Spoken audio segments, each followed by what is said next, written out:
오늘은 지난주 금요일날, 이번 주 금요일날 잠깐 나눴던 말씀들 중에 좀 깊이 묵상하다가 좀 약간 좀 이 부분을 좀 달리 좀 나눠야겠다 싶어서 오늘 이번 주 금요일날 나누던 아벨에 대하여 좀 다시 한번 좀 나누고자 합니다. 약간은 어버버버 할 수 있어서 좀 양해를 하시고 좀 같이 한번 살펴보도록 하겠습니다. 성경에는 크게 피가 세 가지 있다고 제가 말씀드렸습니다. 여러분 잘 아시다시피 제가 저 책이 한 권 있는데 싱가포르에서 책을 사서 읽었던 책이 The Blood Covenant입니다. 이 책이 Blood Covenant인데요. 이게 이제 피의 언약이라고 이 책인데 제가 이 책을 읽고 너무 많이 놀랐어요.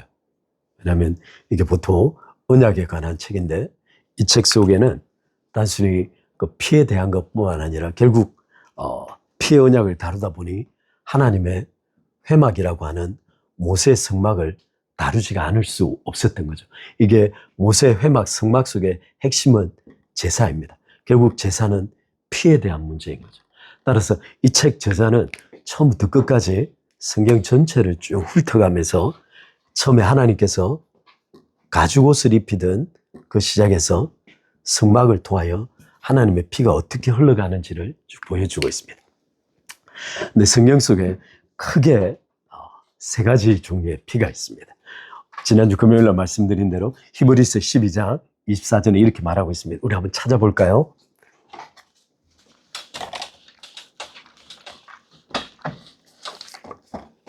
히브리서 12장 24절입니다. 우리 같이 읽을까요? 히브리서 12장 24절 같이 읽겠습니다. 시작. 새 언약의 중보이신 예수와 및 아벨의 피보다 낫게 말하는 뿌린 피니라 라고 말하고 있습니다. 히브리서 마지막 12장은 지난번에 말씀드린 대로 이렇게 히브리서 12장은 결국 두 가지를 비교하고 있어요.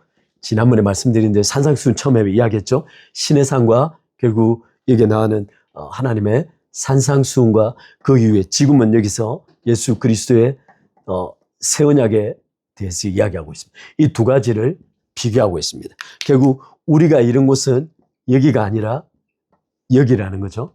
따라서 히브리서 전체 내용의 핵심 주제는 옛 언약과 새 언약을 비교하는 게 핵심 주제입니다. 따라서 오늘 여기에 두 가지 피가 있는데요. 하나는 아벨의 피가 있고요.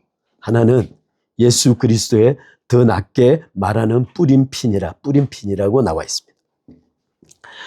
이 오늘 이제 실은 이번 주 금요일 날 이 아벨의 피와 예수 그리스도의 피를 좀 다루려고 했었습니다. 근데 좀 다른 내용이 첨부되면서 이걸 다루지 못했는데 오늘은 특별히 첫 번째 나타나는 아벨의 피에 대해서 다루겠습니다.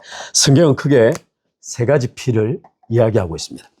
첫 번째 피가 뭐죠? 할렐루야. 숙제. 첫 번째 피가 금방 말한 아벨의 피입니다. 아벨의 피의 특징이 뭘까요? 저주. 바로 저주. 아벨의 피의 특징이 뭘까요? 오늘 이 아벨의 피를 좀 자세히 다루고자 하는데 억울함입니다. 그런데 제가 지금까지 아벨의 피와 여러 가지를 다루면서 늘 아벨의 피를 단순한 억울함에 대한 문제로 또는 보복에 대한 문제로 다루어왔습니다. 근데 이것이 아닌 것 같아서 오늘 좀 같이 나누고 싶은 거예요. 두 번째 피가 있습니다. 두 번째 피가 뭐죠? 네, 동물의 피입니다. 이 동물의 피는 아벨의 피 때문에 필연적으로 요청되는 피입니다. 왜죠?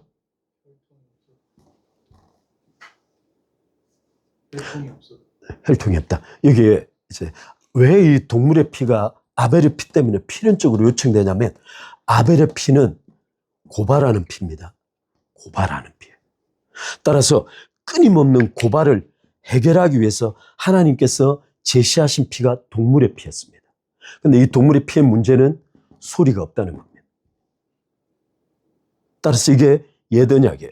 하나님께서 율법을 주시면서 이 율법에 대한 범법에 대한 문제를 해결하기 위하여 이 제사 제도를 회막을 통해서 마련하신 겁니다.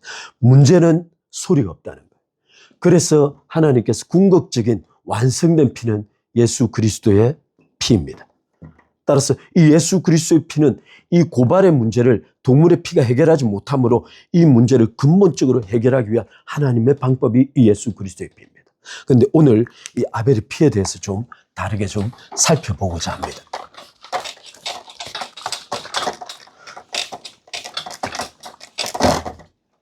제가 오늘은 이렇게 좀 보고 하겠습니다. 성경이 기록하고 있는 세 종류의 피가 있는데요. 그건 아벨의 피와 동물의 피와 예수 그리스도의 피입니다. 근데 오늘 이 아벨의 피를 좀 다루면서 단순한 억울함의 피가 아닌 좀 다른 문제로 좀 접근해 보고자 합니다. 성경 마태복음 23장 35절 한번 찾아보겠습니다. 마태복음 23장 35절입니다.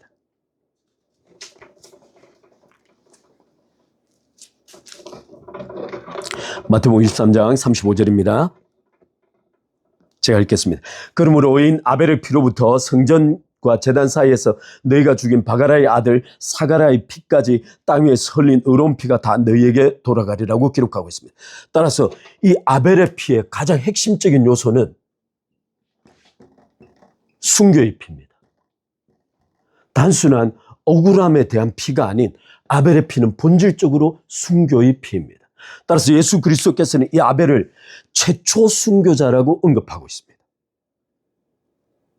근데 여러분 아시다시피 이 순교라는 단어는 마틸덤이라는 이 순교인데요. 이 순교 원래 마르투레오라는 이 단어에서 유래됐습니다. 이 마르투레오라는 단어는 여러분 알다시피 여기 윈네스라는 단어입니다. 증거하다, 증인이 되다 이런 단어입니다. 그런데 이 증인이 되다는 단어에서 순교가 나온 거예요. 이 왜 증인이 되다에서 순교가 나왔냐면 예수 그리스도를 믿고 난 후에 초기 기독교 때 너무나 많은 그리스도인들이 이 증언을 하다가 죽임을 당한 거예요. 따라서 초대교회 수많은 순교자들 때문에 이 증인과 순교자가 동일어 어원에서 비롯된 겁니다. 따라서 증인이 된다는 개념은 곧 순교를 각오한다는 개념이 있었다는 거예요. 따라서 아벨의 근본적인 피의 근본적인 의미는 순교자가 가진 피예요. 바꿔 말하면 아벨은 증거하다가 죽임을 당한 거예요. 이 증인이 된다는 이 순교에 대한 이야기가 놀랍게 계시록 6장 9절에 또 기록되어 있습니다. 계시록 6장 9절입니다. 6장 9절로 11절입니다. 제가 읽어드리겠습니다. 계시록 6장 9절로 11절. 이 계시록 6장 9절로 11절은 다섯 번째 인을 떼는 거죠. 이 다섯 번째 인을 뗄 때 하늘의 장면이 갑자기 나타납니다. 그리고는 말씀합니다. 다섯 번째 인을 떼실 때 내가 보니 하나님의 말씀과 첫 번째 하나님의 말씀과 두 번째 자기의 가진 증거를 인하여 죽임을 당한 영혼들이 제단 아래 있어 큰 소리로 불러 가로되 거룩하고 참되신 대주제여 땅에 거하는 자들을 심판하여 우리의 피를 신은하여 주지 아니하시기를 어느 때까지 하시려나이까 하니 각각 저희에게 흰 두루마기를 주시며 가라사대 아직 잠시 동안 시되 저희 동무 종들과 형제들도 자기처럼 죽임을 받아 그 수가 차기까지 하라 하시더라고 기록하고 있습니다. 따라서 이 계시록 6장 9절로부터 11절에 나타나는 하늘에서 하나님의 말씀과 자기의 증거하는 피를 인하여 죽임을 당한 영혼들의 울부짖음의 가장 대표적인 첫 번째 인물이 바로 아벨입니다. 따라서 아벨이 죽임 당한 이유는 두 가지입니다. 여기 나타나 있는 하나님의 말씀과 자기가 가진 증거 때문에 죽었습니다. 이를 어떻게 표현할 수 있냐면 아벨은 예배 때문에 죽었습니다. 아벨은 제사를 드렸기에 죽었습니다. 두 번째, 아벨은 하나님께서 그의 제사를 연락하셨기에 죽었습니다. 바꿔 말하면 하나님의 관계 때문에 그는 죽임을 당한 겁니다.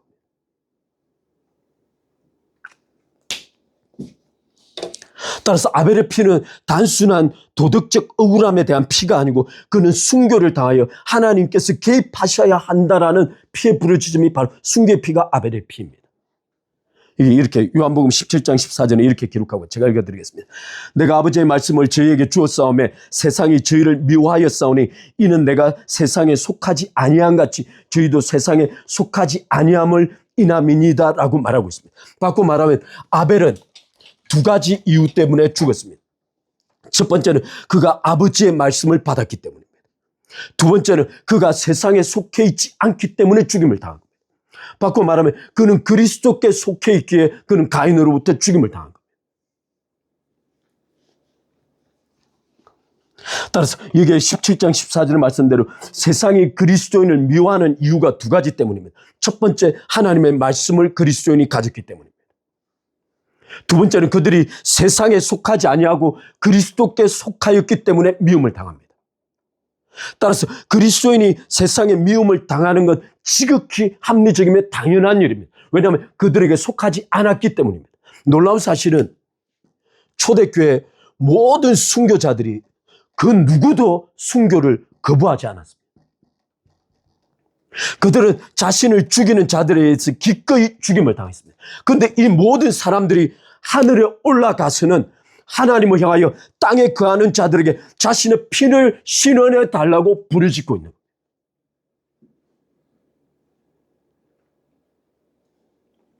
제가 오늘 이 아벨의 피 때문에 몇 가지 질문을 하고자 합니다.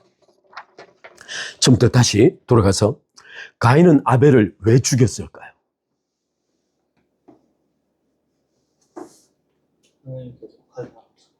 하나님께 속하지 않아.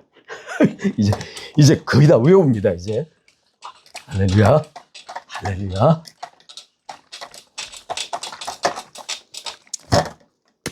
질문 첫 번째입니다. 가인은 왜 아벨을 죽였는가? 여러분, 창세기 4장 5절은 이렇게 말합니다. 창세기 4장의 첫 번째 구절에서 가인이 아벨을 죽일 때까지 대화 전체 내용들이 굉장히 단순화되어 있어서 역으로 추적하기가 매우 어렵습니다. 그러나 창세기 4장 5절을 통해서 역으로 추적하겠습니다. 창세기 4장 5절은 이렇게 기록하고 있습니다. 가인과 그 재물은 연락하시지 아니하신지라.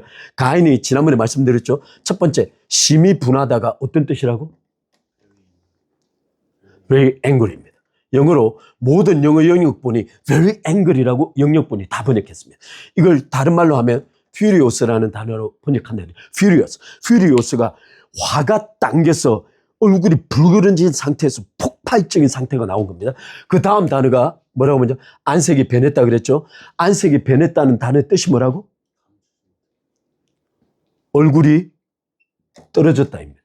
이 히브리어 원어 본문에 얼굴이 땅에 떨어졌다입니다. 바꿔 말하면 가인은 하나님 앞에 자신의 분노를 감추려고 얼굴을 숙인 겁니다.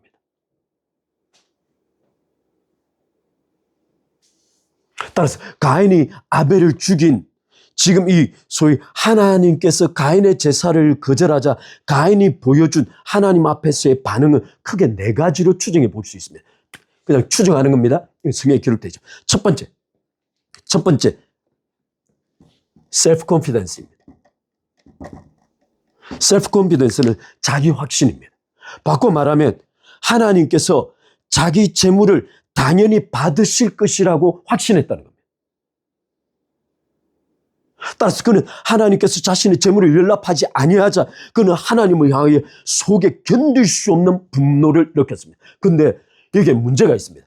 왜 그는 self-confidence, 자기 확신을 가질 수 있을까요? 재물에 대하여. 여기로 추적합니다. 그는 틸러입니다. 땅을 가는 자입니다. 따라서 이 땅을 가는 자의 가장 큰 본질은 수고입니다. 땅과 노동의 문제입니다. 따라서 자신은 하나님 앞에 자기가 수여한 땅과 수고와 노동에 대한 문제가 하나님 앞에 정당하게 평가를 받아야 한다고 생각하고 있는 거예요. 그런데 여러분 아시다시피 여기 아벨은 양을 치는 자입니다. 여러분 한 가지 제가 누군가 이런 말을 했어요. 그 당시에 지구촌의 환경을 뜻하면 인간이 1000년을 산다는 거죠. 오늘날 우리는 AI를 가지고 있습니다. AI가 지난 약 6천년에 걸친 인간의 모든 지식들을 지금 데이터 센터에서 섭렵하고 있는 거예요. 6천년에. 그런데 놀라운 사실은 이 당시의 인간은 천년의 역사를 머릿속에 기록하고 있는 거예요. 그런데 약 70세 내지 100세 때 아기를 낳기 시작해가지고 수십 세대를 흘러가면서 아이에게 끊임없이 자기가 가진 지식을 전수해 주는 겁니다. 천년 동안. 상상을 초월하는 지식이 축적되었을 걸로 추정이 됩니다. 그런데 이뿐만 아니고 문제는 무엇이냐면 이 당시에 천년을 살 수 있는 환경이 양에게도 그대로 적용되었을 거라는 거예요. 바꿔 말하면 양치는 일은 첫 번째 고기를 먹는 게 아닙니다. 양을 죽여서 잡는 일이 없었어요. 그 당시 그냥 우유를 먹었거나 또는 양털을 깎거나 그 가죽옷을 입었을 거라고 추정됩니다. 그런데 이 양들은 어떻게 자라냐면 지금처럼 풀을 찾아서 헤매고 돌아다니는 양치가 아니었을 걸로 추정합니다. 왜냐하면 그 당시의 환경은 극도로 안정화되어 있었기 때문입니다. 따라서 가인의 생각에서 봤을 때 셋은 아벨은 그야말로 좀 속된 말로 놀고 먹는 거죠. 그냥 양을 치는 겁니다. 양을 보고 떠나. 따라서 이 가인은 근본적으로 자신의 땅과 노동과 수고에 대한 셀프컴퓨터 굉장히 강한 자기 확신이 있었고 그것이 하나님께 반드시 받아들여질 수 있을 거라고 생각했을 거라는 거예요. 첫 번째 문제가 이겁니다. 그런데 이 셀프컴퓨터가 과감하게 무너진 겁니다. 두 번째 문제가 있습니다. 두 번째 추정하는 이게 이제 보통 진로시라고 하는데 여러분 알다시피 이게 영어의 MB와 진로시는 다릅니다. 어떻게 다르죠? MB는 부러워하다. 이 진로시는 질투하다예요. 이건 어떻게 다를까요? 이 MB라는 단어는 두 사람 사이의 문제입니다. 내가 가지지 못한 것을 제가 가졌네. 그래서 부러워. 라는 개념이 MB입니다. 그런데 이 진로시라는 개념은 삼자적 관계예요. 삼자적 관계. 가령 내가 상범이를 좋아하는데 갑자기 이삭이가 나타난 거예요. 상범이 마음이 이삭이한테 쏠리는 거예요. 제가 상범이를 잃을까봐 두려워하는 거예요.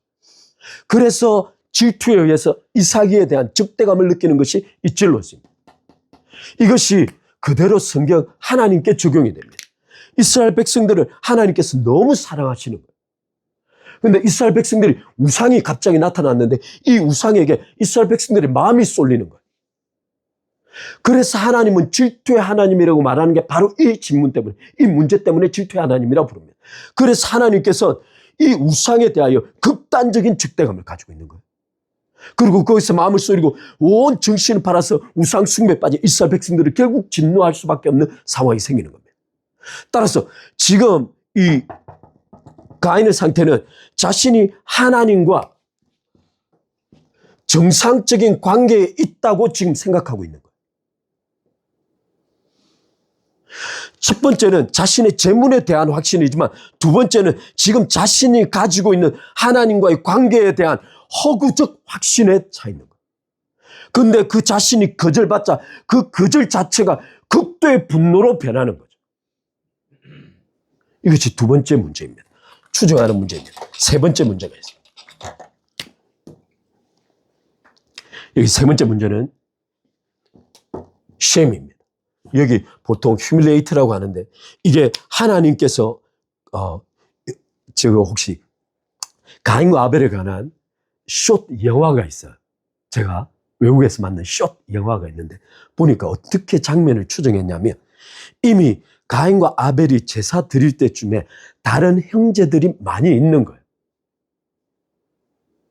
따라서 가인과 아벨이 제사를 드릴 때 둘만 하나님 앞에서 단독적으로 별도로 둘만 예배를 드린 것이 아니고 이 장면을 많은 사람들이 그 당시에 같이 쳐다보고 있었다는 거예요. 그런데 하늘에서 불이 내려와서 아벨의 제사는 받으시고 완전히 태워버렸어요.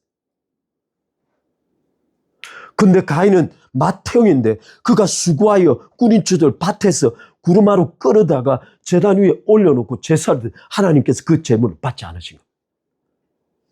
그리고 굉장히 심각한 부끄러움과 humiliate, 소위 이게 나다심을 느꼈던 거예요. 이게 세 번째 추정됩니다. 근데 네 번째입니다. 네 번째가 바로 우리가 지난번에 계속 살펴봤던 이 소위 요한일서 3장 12절의 문제입니다. 이건 소위 의에 대한 적대감입니다. 근데 놀랍게 시편은 이렇게 시편 37편 이렇게 기록하고 있습니다. 한번 찾아볼까요? 시편 37편. 시편 37편입니다. 시편 37편 12절 32절입니다. 시편 37편 12절 이렇게 기록하고 있습니다.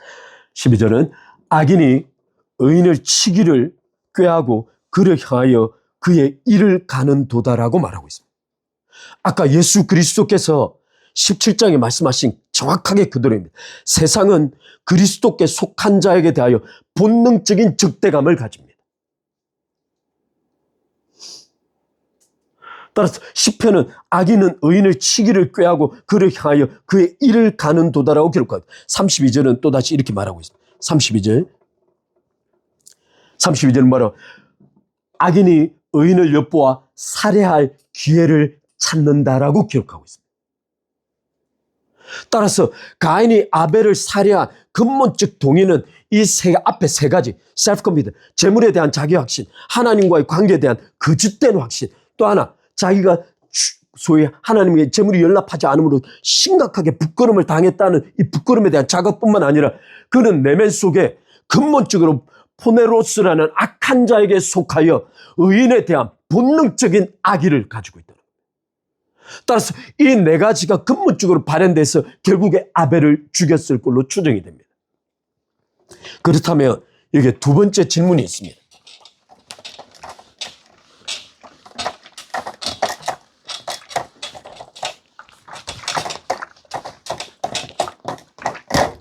우리 두 번째 질문 한번 같이 봅시다. 두 번째 질문입니다. 왜 최초의 살해는 순교일 수밖에 없었을까요?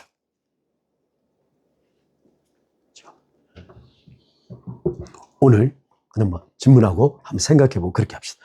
왜 최초의 살해는 순교였을까요?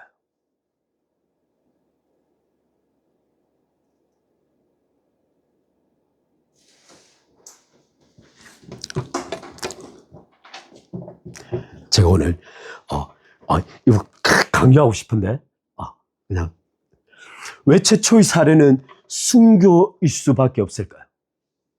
지금 이 질문은 약간 마귀의 입장에서 생각해보고자 합니다. 마귀는 아담이 범죄한 이후에 실제 온 세상에 대하여 드디어 하나님의 계획이 좌절되었다고 추정했습니다. 그런데 갑자기 마귀가 예측치 못한 일이 하나 있습니다. 바로 아벨이라는 인물의 등장입니다. 소위 하나님을 향하여 예배하는 자가 등장한 거예요. 그리고 그 인물에 대하여 하나님께서 그 예배를 연락하시는 사건이 발생한 겁니다. 따라서 마귀는 아담의 범죄를 통하여 인류 전체를 하나님과 분리시키고 단절시키며 인류 전체를 죄악에 넣었다고 생각했는데 갑자기 아벨이 등장한 겁니다. 따라서 가인에 의한 아벨의 살해는 단순히 가인의 감정적이고 개인적인 문제가 아니고 근본적으로 가인이 속해 있던 마귀에 의한 포네로스, 악한 자에 의한 하나님께 예배하는 자를 제거하고자 하는 근본적인 시도라는 겁니다. 따라서 세상 가운데 하나님께서 개입해 들어오는 예배의 문을 연 자가 아벨입니다.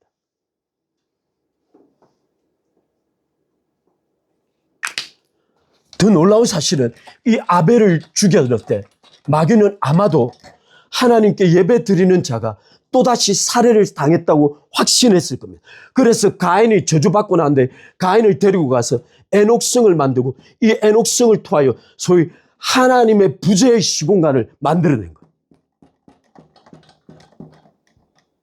소위 하나님의 무덤 위에 인간의 문명을 구축하기 시작한 겁니다. 근데 놀랍게 창세기 4장 맨 마지막 절에 하나님께서 아벨 대신에 셋을 주다. 이 셋이라는 단어가 compensation이에요. 보상이라는 단어입니다. 대체라는 단어입니다. 바꿔 말하면 하나님께서 아벨을 대신하여 셋을 주시고 셋이 에노스를 낳으니 이 에노스가 한 일이 최초의 여호와의 이름을 부르기 시작한 겁니다. 바꿔 말하면 이 인류의 역사는 단순한 문명의 갈등이 아니고 하나님과 악한 영 사이의 근본적인 영적 전쟁이라는 거예요. 따라서 아벨의 죽음은 단순한 개인의 죽음이 아닌 하나님의 구원과 침투에 들어옴에 대한 마귀의 근본적인 적이가 달려져 있다. 이와 동일한 일을 마귀는 끊임없이 해왔습니다. 예수 그리스도께서 이 땅에 오셨을 때 가장 그가 먼저 한 일은 헤롯 대왕을 통하여 두 살 아이를 전체를 다 죽이는 겁니다. 아마 마귀는 유대인조차도 율법에 대하여 철저하게 파괴되어져서 인류가 완전히 죄 아래 가두었다고 확신했을 겁니다. 그 순간 예수 그리스도께서 들어오신 겁니다.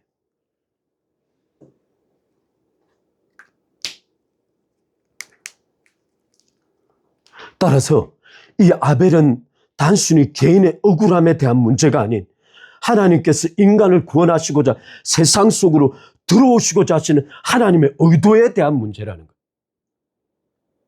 무엇보다도 아벨에 대한 살인은 가인의 개인적 사례가 아닌 하나님의 들어오심에 대하여 영적으로 적극적인 적이와 반대에 부딪혀 있다는 것을 보여준다는 거예요. 따라서 그리스도인의 삶은 단순히 세상에 들어가서 잘 살고 잘 먹고 하는 것이 아니라는 거예요. 하나님께서 이 세상에 들어와서 자신을 드러낼 수 있도록 우리의 시공간을 만들어 드리는 겁니다. 그것이 바로 아벨의 예배였던 거예요. 아벨의 예배는 하나님께서 죄로 말미암아 완전히 파괴된 곳에 하나님께서 공식적으로 들어오실 수 있도록 예배를 올려드리는 겁니다. 지금 하나님께서 많은 그리스도인들을 통하여 하나님께서 세상 가운데 영향력을 행사하시기를 원하시는 거예요. 단순한 영향력이 아니고 하나님의 부재의 시공간을 만들어내고 있는 세상을 향하여 하나님께서 존재하고 계신다는 걸 입증해 주고자 하는 것이 바로 그리스도인들이에요. 따라서 그리스도인의 궁극적 방향은 모든 세상으로부터 미움을 받을 수밖에 없다는 거예요. 그것은 우리가 피할 문제가 아닌 오히려 그것이 우리가 그리스도인이라는 하나님께 속해 있다는 증거며 입증자로는. 따라서 세상의 미움을 적극적으로 취해야 한다. 아까 제가 말씀드린 대로 모든 순교자는 자신의 순교의 순간에 누구도 거부하지 않았다는 거예요. 그들은 세상이 자기를 죽일 때 기꺼이 목숨을 내는. 그러나 그들이 하늘에 올라가서는 땅을 향하여 땅에 있는 속한 자들에게 우리의 피를 신은하여 주지 않기를 언제까지 하시겠나이까 말하는 거죠. 아벨의 피가 땅에서 부러지는 것 같으나 실은 아벨은 하늘에 있는 거죠.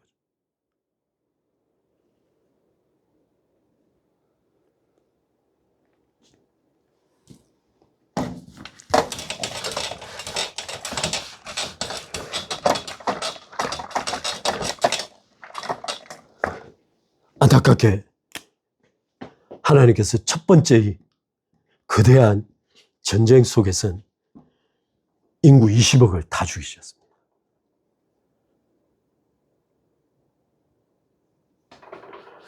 결국 가인이 세운 에녹스, 하나님의 무덤 위에 세워진 그 문명이 전 인류를 덮친 거죠. 단 8명을 제외해놓고 다 죽이셨습니다.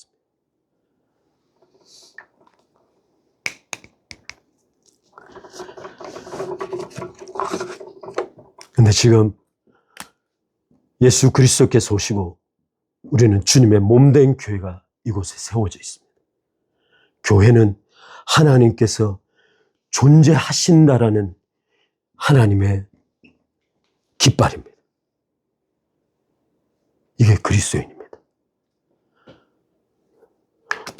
우리는 세상과의 적이 속에 살아가고 있습니다. 기꺼이 살아가야 합니다. 기꺼이 적이에 맞서야 합니다. 질문이 또 하나 있습니다.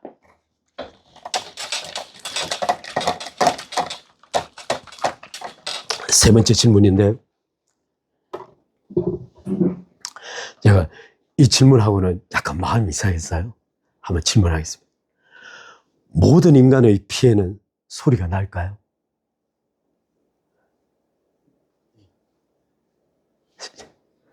모든 인간의 피에는 소리가 날까요? 여러분 어떻게 생각하십니까? 지금 만약에 아벨의 제사도 거절되었다면 가인은 아벨을 죽이지 않았을 겁니다. 왜냐하면 자기와 동료이기 때문입니다. 그렇다면 아벨이 만약 예를 들어 가인이 죽었다면 그 피에서 소리가 날까요?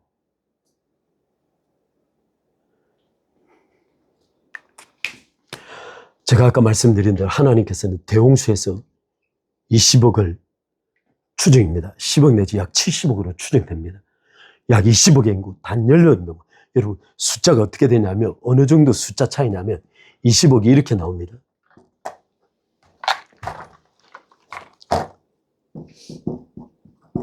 좀 이따가도 또 다른 숫자가 나오기 때문에, 이것 때 8명이에요. 근데 하나님께서, 여러분 한번 좀 상상을 해볼게요. 물이 차가지고 40일 동안 비가 내렸습니다. 약 150일을 창일해서 배가 떠다녔어요. 20억의 인구가 죽었습니다. 그럼 그 시체가 무리를, 온 세상을 무리를 돌아다녀요.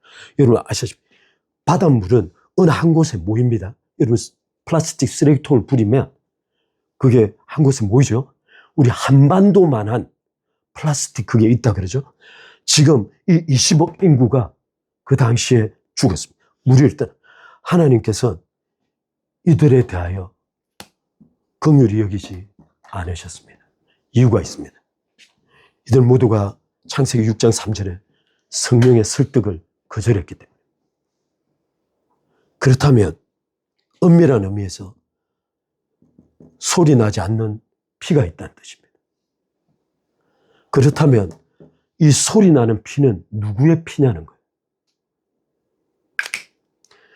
이 소리 나는 피는 청자가 있어야 합니다. 듣는 자가 있어야 합니다. 바꿔 말하면 하나님께서 저 피에는 소리가 난다고 말씀해 주셔야 한다는 거예요.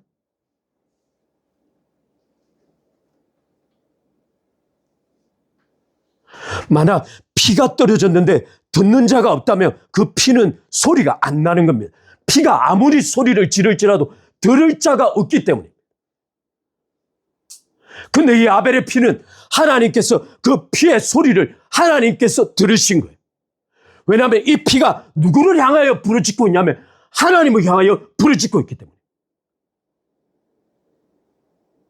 따라서 하나님과 관계가 되지 않는 피는 소리가 묻혀 죽어버립니다.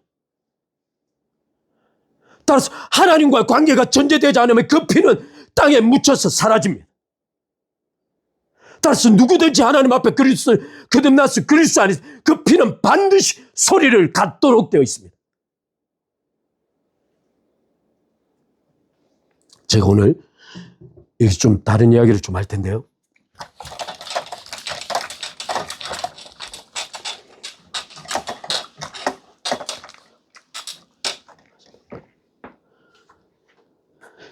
이 부분은 좀 간략하게 다루겠습니다.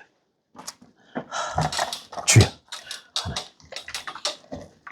어젯밤에 실은 제가 이 스토리를 너무 좋아해서 제가 좀 많이 보던 스토리예요. 이 스토리를 쭉 살펴보다가 너무 많은 쇼크를 받았어요. 이게 창세기 37장과 38장의 이야기입니다. 제가 쭉 하나님께 37장의 이야기는 어떤 이야기냐면 요셉이 애굽으로 팔려가는 이야기입니다. 근데 37장 초반부에 아주 특이한 이야기를 담아놨어요. 어떤 이야기를 담아놨냐면 37장 초반부에 이야기하기를 야곱에게는 아내가 둘 있죠? 누구죠? 라헬이죠. 레아가 언니, 라헬이 동생이죠. 레아가 눈이 약간 시력이 약하다. 성경이 워낙 신사적으로 노블하게 이야기하니까 눈이 약하다 이렇게 이야기했어요. 야곱이 7년을 라헬을 위해서 일을 하죠. 죽으라 이랬습니다. 근데 성경이 뭐라고 기록하죠? 7년을 마치 며칠같이 여겼더라. 이렇게 얼마나 라헬을 좋아했습니다. 혜진이 좋아하죠? 할렐루야, 할렐루야, 할렐루야. 라헬이 그렇게 예뻤어요. 7년 동안 이랬어요.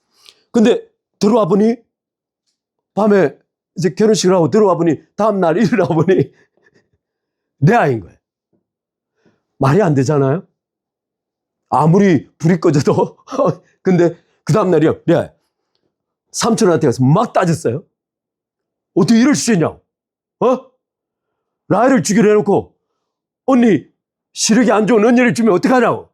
막 따지니까 라반이 하는 말이 이 풍속에는 언니 대신에 동생이 먼저 시집가는 일이 없으니 네 먼저 언니하고 동생도 넣어줄게 이렇게 된 거예요. 그러니까 자매가 동시에 한 남자에게 그것도 친척에게 시집을 가고. 근데 이 라헬과 레아가 두 명의 종이 따라옵니다. 하나는 여기 비라와 실바입니다. 제가 이 스토리를 이야기하는 이유는 이게 창세기 37장, 38장이 다 연결되어 있기 때문에 비라와 실바가 있죠.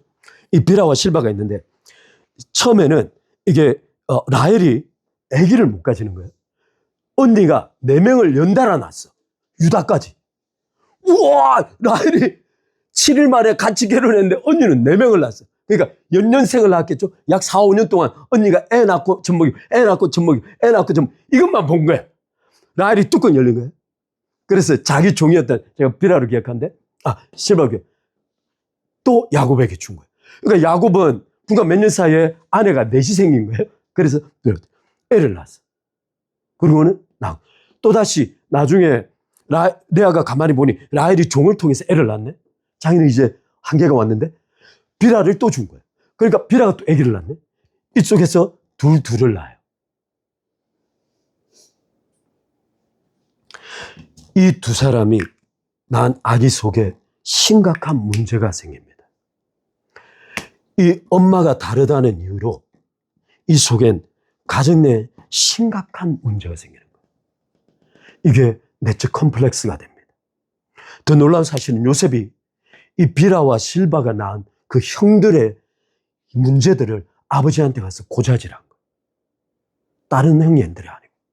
그러니까 이 두 종들에게서 낳은 아들들이 요셉에 대하여 굉장히 강한 악의가 있는 거예요. 근데 요셉이 꿈을 꾼 겁니다. 뚜껑 열리는 꿈을 2가지 꾸고 이야기를 하는 거죠. 한계에 찬 거예요. 요셉에 대하여. 한계에 찼어요. 근데 벌새가 세방과 그쪽에 가서 양을 치고 있는데 요셉이 오는 것을 이렇게 좀 먼 곳에서 바라보고 있다가 이 형제들이 주동이 돼서 예수를 죽이자고 나옵니다. 요셉을 죽이자고. 근데 이때 요셉을 살리려고 하는 게 르우벤이었어요. 살리려. 결국엔 요셉이 팔려갑니다.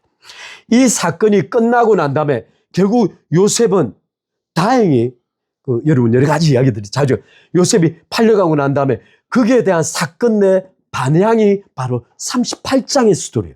근데 38장은 누구의 이야기냐면 유다의 이야기입니다. 왜 갑자기 하나님께서는 요셉이 팔려가는 장면, 다시 요셉으로 끌어가는 이 장면 사이에 유다 이야기를 삽입한 거예요. 굉장히 독특한 구절입니다. 여러분, 이 38장의 스토리의 핵심이 뭐죠? 시아버지와 며느리 사이의 상관관계. 그걸로 통하여 애를 낳습니다. 그런데 이 스토리 전체 1절부터 전체 내용이 다 의미가 있습니다. 오늘 그걸 제가 좀 시간이 가지만 약간 살펴보고자 합니다. 우리 창세기 38장 한번 보겠습니다. 38장, 창세기 38장.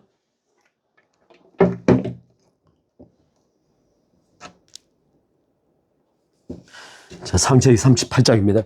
지금 이 유다는 추정컨대 이 요셉이 팔리고 난 다음에 자기 야곱 아버지가 보여준 충격적인 애통함 때문에 굉장히 많은 가정 내에 상상을 초월하는 여파가 있을 걸로 추정됩니다. 따라서 이 유다는 그 안에 머물지 못하고 어디 가나안 땅으로 내려갑니다. 그곳이 어디냐면 1장이 말하고 있습니다. 그 후에 유다가 자기 형제들로부터 떠났다고 되어 있습니다. 심각한 회의감에 빠져 유다 어디로 갔냐면 아둘람 사람 히라와 가까이 하면서 지냈습니다. 근데 여기 놀랍게 이 아둘람 사람이라는 이 아둘람이라는 이 단어 뜻이 무엇이냐면 제가 지금부터 이게 justice of the people입니다. 이 아둘람이라는 뜻이 공의, 공정이라는 뜻이에요. 어렵다는 뜻입니다.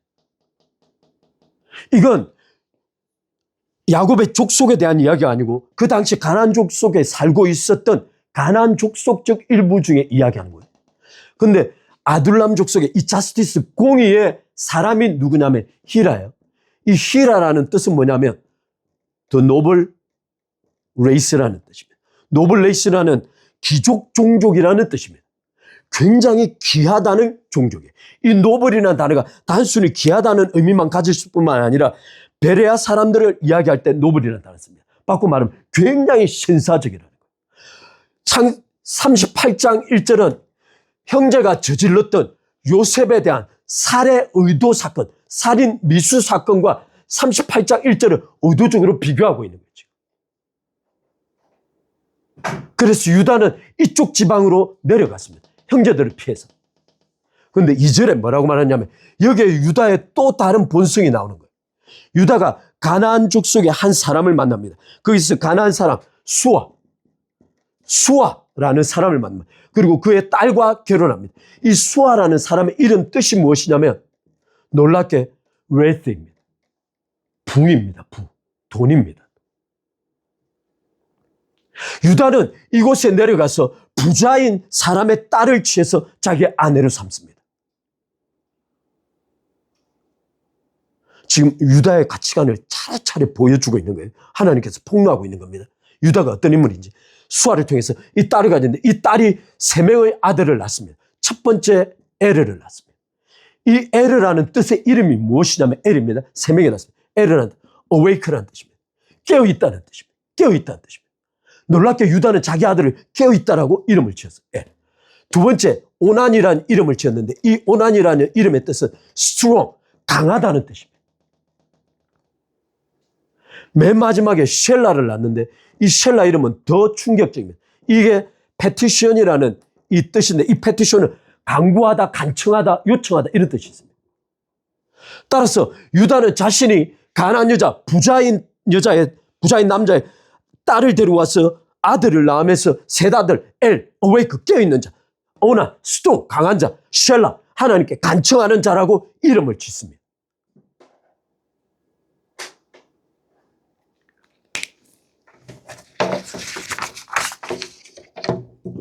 근데 여기 38장 5절이 충격적입니다. 38장 5절 한번 보겠습니다.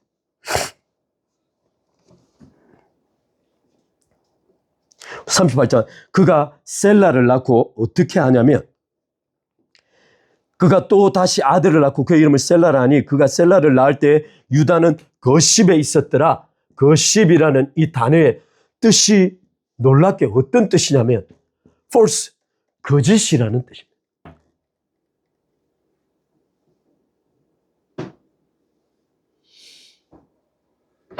지금 이 유다가 보여주고 있는 이 전체 모습에 대하여 하나님은 그가 false, 거짓이라는 것을 입증해 가기 시작합니다. 그게 38장 6절로부터 사건이 발생합니다. 어떤 사건이 발생하냐면 유다가 가나안 여자 중에 아내를 취해서 다말이라는 여자입니다. 이 다말이라는 여자는 소위 이 팜추리, 그게 뭐죠? 팜추리. 야자수나무. 이름이 그냥 팜추리, 야자수나무예요. 이 다말이라는 여자를 취해서 첫 번째 엘에게 줍니다. 성경 기록하기를 엘이 악함으로 하나님께서 그를 죽였다라고 기록하고 있습니다. 그냥 이유가 없어요. 하나님께서 그가 악함으로 그를 죽였다고 기록하고 있습니다. 그런데 두 번째 오나는 그 행사치수가 있죠. 형이 죽고 나면 형의 후손을 위하여 동생이 형수를 취해서 아들을 낳게 되면 그 아들을 형의 이름으로 올려주는 겁니다. 형이 자손을 유지할 수 있도록. 그게 반드시 그렇게 되어야 합니다. 왜냐하면 이스라엘 백성들은 하나님으로부터 각 집안이 유업을 받게 되죠. 만약 형이 사라지고 나면 그 유업이 다른 데로 가야 하는데 그 형을 위해서 유업을 이어주는 것이 반드시 이루어져요. 왜냐하면 하나님과의 관계를 유지할 수 있도록 해주는 역할을 하는 겁니다. 따라서 이 형사치수라는 이 오난이라는 이 얘가 동생이 다말을 취해서 관계를 가지다가 이 아기를 낳게 되면 자기 아이가 안 되니까 그냥 땅에다 사정해버립니다. 형한테 아기를 넘기기 싫다는 거예요. 하나님께서 그를 죽여버립니다. 그리고 마지막에 이 둘이 죽자 유다가 가만히 생각하니 이 다말이 여러 말 있죠. 여자가 뭐라 그러죠? 여자가 이 여자가 들어와서 집안을 망친다. 그러니까 유다가 그걸 느끼고 셀라를 도저히 막내 아들을 줄 수가 없어서 다말아, 너 내려가서 처가댁에 가서 과보옷을 입고 좀 기다리고 있으면 셀라가 크면 줄게 라고 말합니다. 그리고는 다말이 자기 고향으로 내려갑니다. 그런데 셀라가 장성해서 불구하고 다말에게 소식을 전하지 않습니다. 그래서 다말이 조치를 취합니다. 여기 보시면 38장 12절 보겠습니다. 38장 11절입니다. 38장 11절은 어떻게 끝나고 있냐면 성경의 기록은 정말 놀랍습니다. 유다가 그의 며느리 다말에게 이르되 수절하고 내 아버지 집에 있어 내 아들 셀라가 장성하기를 기다리라 하니 셀라도 그 형들 같이 죽을까 염려함이라 다말이 가서 그의 아비 집에 있으니라 기록하고 12절에 얼마 후에 유다의 아내 수아의 딸이 죽습니다. 바꿔 말하면 여기 아까 2절에서 시작된 이야기가 12절에서 끝나버립니다.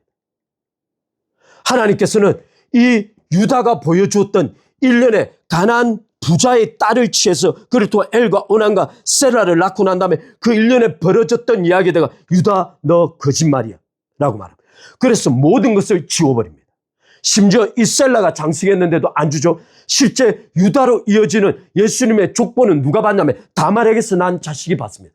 바꿔 말하면 가나안 여자 수아의 딸에게서 난 엘, 오난, 셀라 모두는 다 하나님의 기억 속에 지워져 버립니다. 그걸 하나님께서 삭제시켜버리는 겁니다. 그리고 놀랍게 12절에 누가 다시 등장하냐면 또다시 누가 등장하냐면 아둘람 사람 히라와 함께 딥나로 올라가서라고 기록하고 있습니다. 바꿔 말하면 1절에 등장했던 이야기가 11절에 다시 등장하고 있습니다. 2절로부터 11절까지 전체 이야기를 하나님께서 삭제시켜버린 겁니다.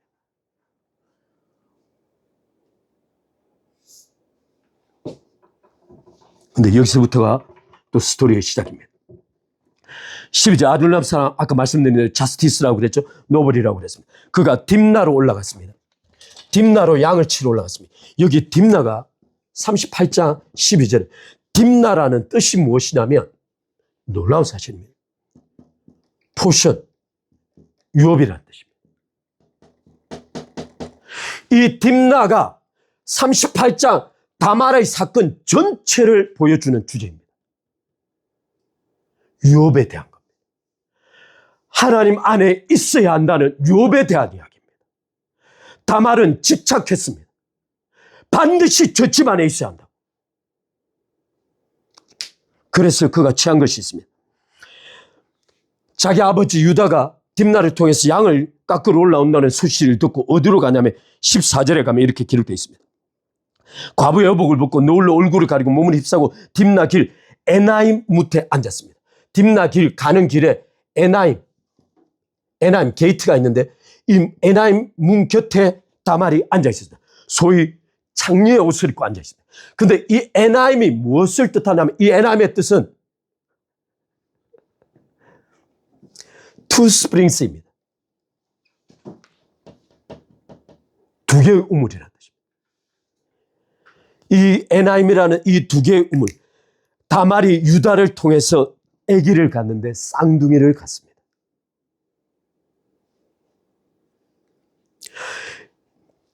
다말이 에나임 그 문 곁에 기다리고 있다가 유다가 오자 유다가 그 창녀를 바라보고 음욕이 발동하기 시작합니다. 내가 양 새끼 한 마리 줄게. 내가 오늘 들어가서 자자. 다말이 묻습니다. 무엇을 내게 보정으로 주죠? 그 도장과 지팡이 내게 주세요. 그리고는 딥나 유다와 시아버지와 그날을 보냅니다. 그러고는 다말은 옷을 벗고 급하게 자기 아버지 집에 3개월 뒤에 다말이 임신했다는 소식이 들립니다. 유다가 어떻게 반응하냐? 당장 다말을 끌어내라. 죽이겠다는 거예요. 따라서 38장 전체 스토리는 아둘람의 사람 히라, 곧 정의롭고 공의로우며 노블, 기족적이며 신사적인 사람들 이야기 속에 유다라는 한 인물의 더럽고 추하며 추악한 이야기가 들어가 있는 거예요. 심지어 그가 가나안 여인을 취해서 했던 엘, 오난, 셀라 이야기를 하나님은 그가 false! 거짓말하고 있다고 말합니다. 그래서 그 셈을 모두 다 지워버렸어요. 그리고는 유다에게 너 다말을 보라는 거예요. 그리고는 유다가 다말을 불러올립니다. 그리고는 죽이려 그러자 이 다말이 내가 임신한 사람은 이 사람을 통해서 임신하였습니다 하며 지팡이를 보여줍니다. 그리고 나자 38장 26절에 유다가 이렇게 말합니다. 유다가 그것들을 알아보고 가로되 그는 나보다 옳도다. 내가 그를 내 아들 셀라에게 주지 아니하였음이로다 하고 다시는 그를 가까이 하지 아니하였더라고 기록하고 있습니다. 이를 통하여 다말이 아기 둘을 낳습니다. 예수님의 족보에 유다가 누구를 낳죠? 베레스와 세라를 낳습니다. 원래는 세라가 먼저 자궁을 치고 나옵니다. 근데 뒤에 나오는 이 베레스가 이 세라를 뒤로 제껴내고 자기가 먼저 다시 나온 거예요. 그래서 이 베레스라는 이름의 뜻이 무엇이냐면 브리치라는 뜻입니다. 위반하다. 틈을 뒤집고 나오다. 이런 뜻을 가지고 있습니다. 여기 놀랍게 하나님은 두 인물을 통하여 하나님께서 말씀하고 싶은 게 있습니다. 첫 번째는 다말입니다. 다말은 딥나의 여기 아까 에나임인가요? 올라갔습니다. 이 딥나가 바로 포션입니다. 다말은 시아버지와 잠을 잤으라도 하나님께서 자기에게 허락한 유업을 반드시 지켜야겠다는 겁니다. 따라서 하나님은 그 다말을 인정하셨습니다. 다말에게서 난 베레스와 세라를 예수님의 족보로 삼으셨습니다. 따라서 예수님의 족보 속에 거룩한 도덕적 인물이 들어가 있는 게 아닙니다. 38장은 예수님의 족보 속에 들어가 있는 이 유다의 더러운 일면들을 보여주고 있는 겁니다. 그는 요셉이 팔려갈 때도 침묵했습니다.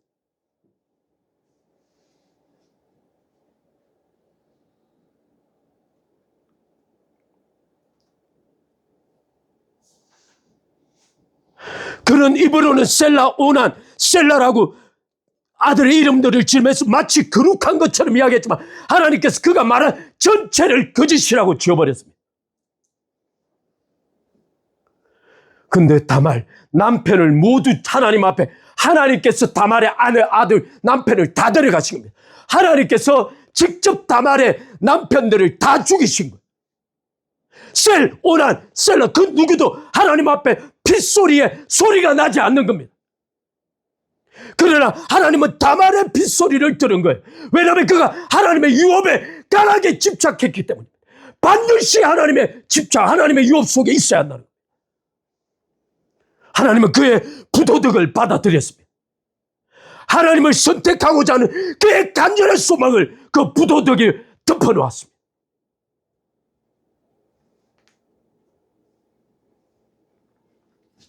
두 번째 인물 베레스입니다. 하나님은 첫 번째 나왔던 이 세라가 아니고 치고 나오는 이 베레스를 선택하셨습니다. 이 베레스도 역시 치고 나온 동일한 그가 위반이라고 이름이 지어져 있으나 그는 평생 동안 위반이라고 베레스는 이름을 지어줬습니다. 그러나 그는 예수님의 족보에 이름이 올라갔습니다. 왜냐하면 그는 하나님의 유업에 대하여 집착하였기 때문입니다. 바로 이 모습이 야곱이 보여주었던 모습입니다.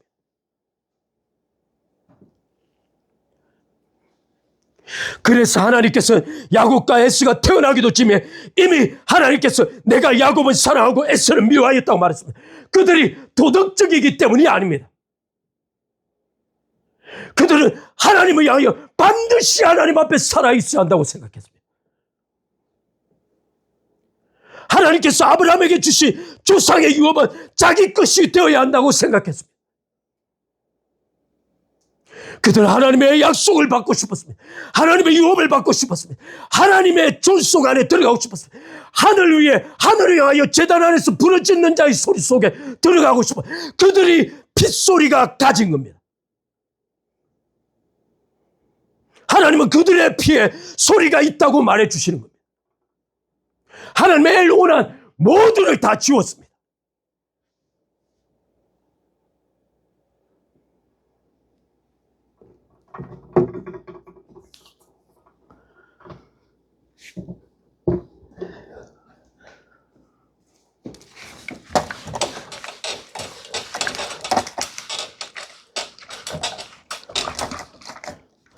할렐루야. 할렐루야. 핏소리는 도덕에서 나지 않습니다. 핏소리는 하나님께만 가능합니다. 하나님께 속한 자에 가면 핏소리가 있습니다. 왜냐하면 하나님만이 들으시기 때문입니다. 하나님만이 핏소리를 들으실 수 있는 분이기 때문입니다. 그 누구도 핏소리를 들어주지 않습니다. 요한복음 3장 18절에 이렇게 기록하고 있습니다.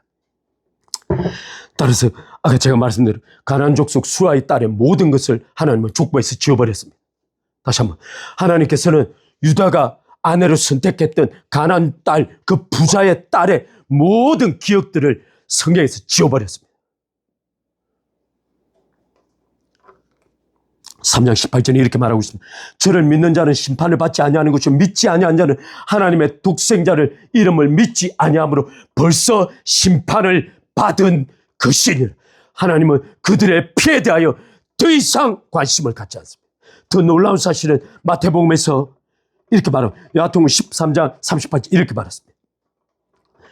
밭은 세상이요 좋은 씨는 천국의 아들들이요 가라지는 악한 자의 아들들입니다. 지금 예수님께서 굉장히 충격적인 말씀을 하고 계십니다. 세상, 이 밭을 보통 교회라고 했을까? 교회가 아니고 예수님은 분명히 이 밭을 세상이라고 불렀습니다. 그러면서 말씀하시기, 하나님께서 처음에 좋은 씨를 뿌렸다는 거예요. 바꿔 말하면 이건 하나님의 아들들입니다. 천국의 아들들입니다. 하나님께서 인류의 역사 속에 처음 뿌렸던 것, 하나님의 아들들을 뿌린 거예요. 따라서 누군가 하나님께서 유기하셨다 처음부터 그게 말이 아니라는 거예요. 이건 하나님의 역사 속에 없는 이야기. 하나님께서 천국의 아들들을 처음에 심으셨어요. 근데 나중에 와서 원수가 와서 자기의 악한 자의 자기 아들들을 뿌리고 간 거예요. 그랬더니 종들이 와서 말하기를, 주인이여 좋은 씨를 뿌리지 아니하셨나이까 말했더니 주인이 말하기를, 원수가 와서 밤에 뿌리고 갔구나. 종들이 이러기를, 우리가 지금 나가서 가라지를 다 뽑을까요? 하나님 말씀하시기를 그대로 두라는 겁니다. 하나님께서 세상 가운데 핏소리가 없는 자들의 생명을 유지하고 있는 이유를 예수님께서 분명하게 말씀하셨습니다. 혹시 저들을 뽑으려다 하나님의 아들이 상할까 봐 염려하기 때문입니다.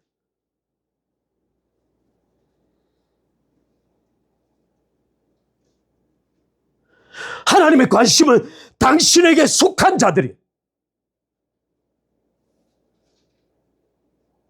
그들을 향하여 하나님은 무한한 소리를 듣고 계신 겁니다. 역으로 하나님께 속하지 않고 원수에 속하여 마귀의 악한 자의 아들들에게는 하나님은 철저하게 단절되어 있습니다. 따라서 믿지 않는 자의 피에는 소리가 없습니다. 왜냐하면 들을 자가 없기 때문입니다.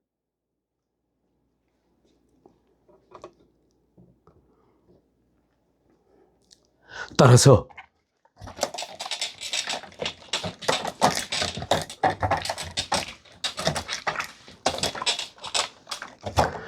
아벨의 핏소리는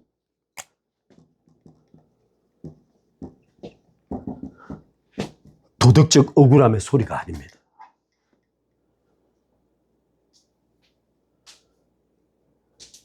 하나님은 시아버지와 잠을 청한 다말의 소리를 들으셨습니다. 위반이라고 부르는 베레스의 소리를 하나님은 들으신 겁니다. 따라서 아벨의 피는 순교자의 핏소리고 택하신 자의 핏소리입니다.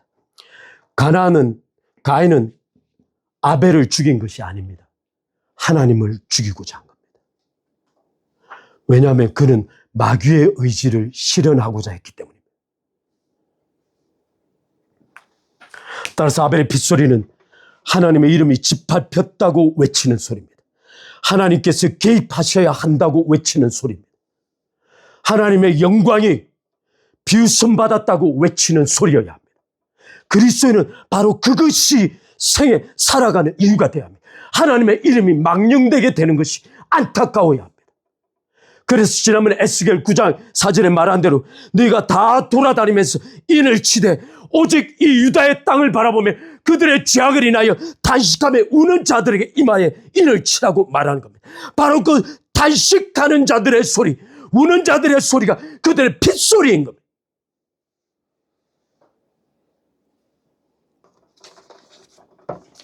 이제 마지막 질문이 하나 있습니다.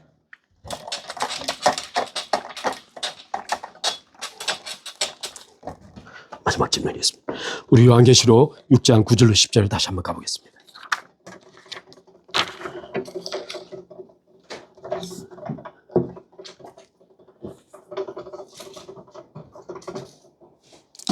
요한계시록 6장 9절로 10절. 오늘 이 말씀하고 정리하겠습니다. 10절에 이렇게 말합니다. 제단 아래 있는 자들이 순교한 자들이죠. 지금 아벨의 피는 땅에서 흙에서 부르짖을 뿐 아니라 하늘의 보좌 앞에서도 지금 부르짖고 있는 겁니다. 땅에서는 against 가인, 가인을 향하여 부르짖는 겁니다. 하늘에서는 하나님을 향하여 부르짖는 겁니다. 나중에 이 가인의 피, 아벨의 피에 또 다른 부분들을 다음에 한번 살펴보기로 하겠습니다. 10절 말씀이 이렇게 큰 소리로 불러 이르되 거룩하고 참되신 대주제여 땅에 거하는 자들을 심판하여 우리 피를 갚아주지 아니하시기를 어느 때까지 하시려나이까 하니라고 기록하고 있습니다. 여기 질문이 하나 있습니다. 순교자들이 자신을 죽인 자들을 일컬어서 저들은 땅에 속한 자라고 불렀습니다. 왜 그들은 자신을 살해한 자들, 자신을 죽인 자들이 그런 땅에 속한 자라고 불렀을까요?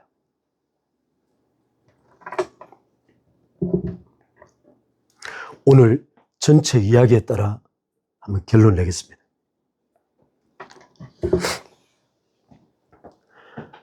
아까 예수님께서 말씀하신 요한복음 17장에 의하면 이들은 그리스도께 속한 자가 아닙니다. 이들은 땅에서 나서 죄에 속한 자들입니다. 그런데 요한계시록 용어를 빌면 이들은 하나님의 생명책에 이름이 없는 자들입니다.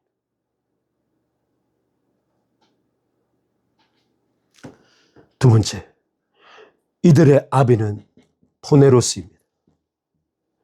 가인의 아비였고 그 위에 수많은 순교자의 피를 흘리게 한 자들의 아비, 악한 자가 이들의 아버지이기 때문입니다. 세 번째, 무엇보다 마지막 결론, 이들의 핏소리는 없기 때문입니다. 거듭난 그리스도 안에서 거듭난 모든 사람은 하나님 앞에 핏소리를 가지고 있습니다. 바라기는 우리의 피가 아벨의 피처럼 예배 때문에 죽임을 당하는 피여야 합니다. 우리가 드리는 제사 때문에 죽임을 당해야 합니다. 우리의 제사를 하나님께서 연락하셨기에 우리가 죽임을 당해야 합니다. 하나님께서 우리를 향하여 너는 내게 속한 자라고 말하기에 우리는 죽임을 당할 수 있어야 합니다.